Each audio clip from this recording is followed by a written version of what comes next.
मुद्दई लाख बुरा चाहे तो क्या होता है, वही होता है जो मंजूर खुदा होता है।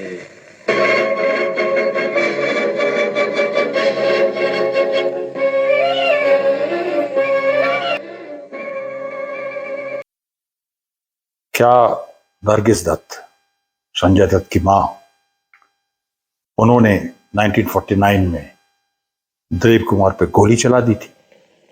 जी हाँ, दिलीप कुमार, वही दिलीप कुमार। क्या वाकई उन पे गोली चला दी थी? जी हाँ, एक फिल्म के अंदर। इस फिल्म का नाम था अंदाज। 1949 में ये फिल्म आई थी। आप कहेंगे कि बहुत सारी फिल्में हैं, खून भरी मांग है और इस तरह की फिल्में हैं, उसमें भी नायिका ने बदला लिया है या एक उस तरह की जख्मी औरत है। बहुत इस तरह की फिल्में तो बाद में बनी है। नहीं, अंदाज की खास बात थी उसका tone. It was basically a Noir film. उसकी स्क्रिप्ट शम्स लखनवी ने लिखी थी, जो बहुत बड़े राइटर थे और जैसे मैंने कहा लखनऊ के थे। और उस स्क्रिप्ट की जो खासियत थी कि उसमें ग्रे टोन्स थे, उसमें कोई ब्लैक एंड व्हाइट कैरेक्टर नहीं था, कोई सीधे सीधे हीरो विलेन नहीं था, लेकिन उस समय के स्टार्स थे। सोचिए, ड्रीम कास्टिंग, दिलीप कुमार, राज कपूर, नरगिस। फिर से मैं कहता हूं, दिलीप कुमार, राज कपूर, नरगिस।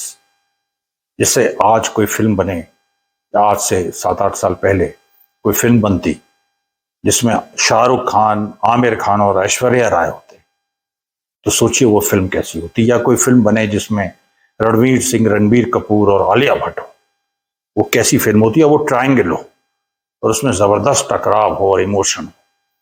अंदाज भी ऐसी ही फिल्म थी। तो मैं आपको जो सीरीज में चला रहा हूं, जिसमें मैं ये आपको बताने की कोशिश कर रहा हूं कि किस तरह से समाज सिनेमा में, हमारे हिंदी सिनेमा में दिखाई पड़ता है और किस रूप में प्रतिबिंबित करता है समाज की सच्चाइयों को, समाज में जो संघर्ष चल रहा है, राजनीति में जो संघर्ष चल रहा है उनको। और इसमें जो खास बात है वो यही है कि हिंदी फिल्में सीधे सीधे समाज के संघर्षों को उनका प्रतिबिंबित नहीं करती। Films do not reflect society in a mechanical manner, in a linear manner. Films refract reality. जिस तरह से एक सूर्य की किरण जो एक शीशे के अंदर से आती है, उसकी लेकिन दिशा बदल जाती है, उसी तरीके से यथार्थ को फिल्में दिखाती तो हैं, लेकिन अपने अंदाज में।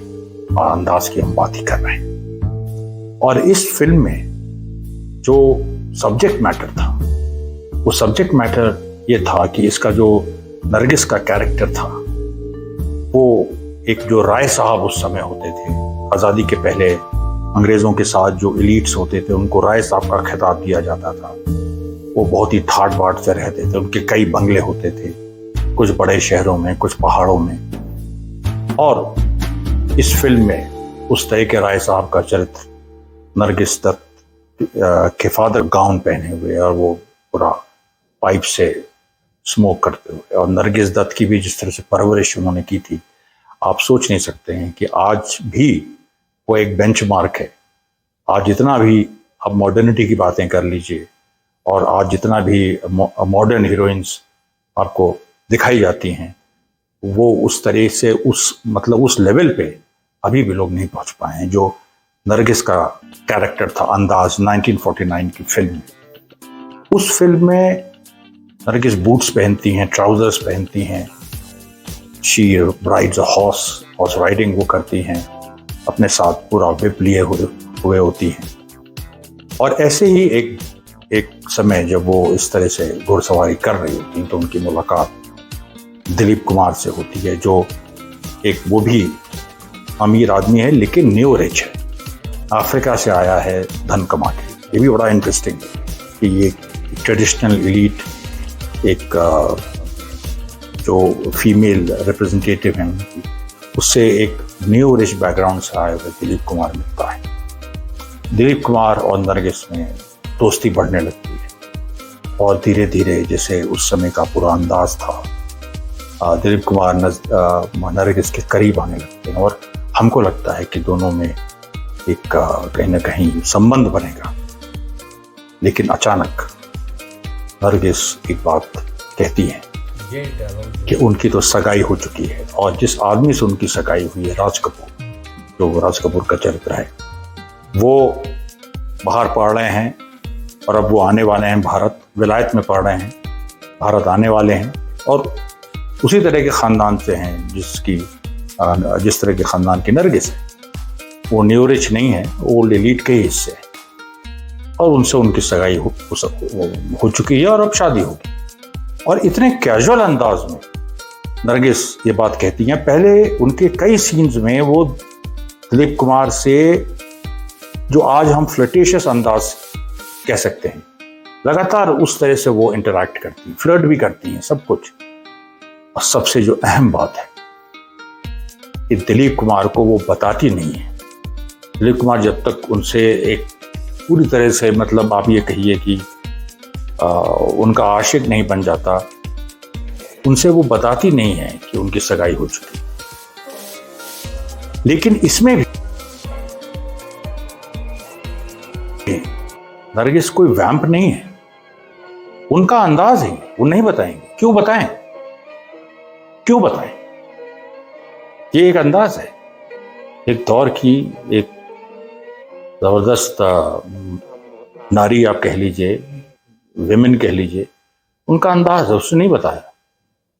और उसमें कहीं भी कोई मतलब इस तरह के मैनिपुलेशन या इस तरह का कुछ भी नहीं है। It's a very very natural way.